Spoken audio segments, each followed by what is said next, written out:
Magandang hapon po sa inyong lahat. Ngayon po ay December 20, 2025, araw po ng Sabado. Ito po ang resulta ng loto ngayong 5 p.m. draw.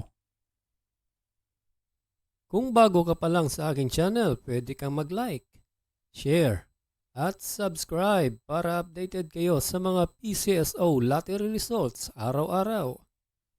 Para sa 2D loto ngayong 5 p.m. draw, ito po ang mga winning numbers.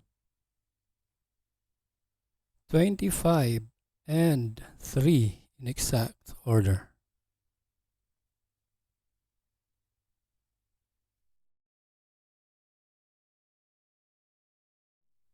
At para naman sa 3D loto ngayong 5 p.m. draw, ito po ang mga winning numbers.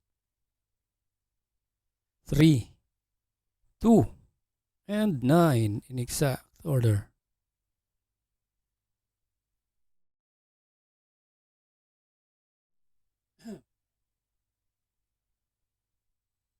Congratulations po sa lahat ng nanalo at kita-kits mo tayo mamayang 9 p.m. draw. Thank you for watching. God bless us all.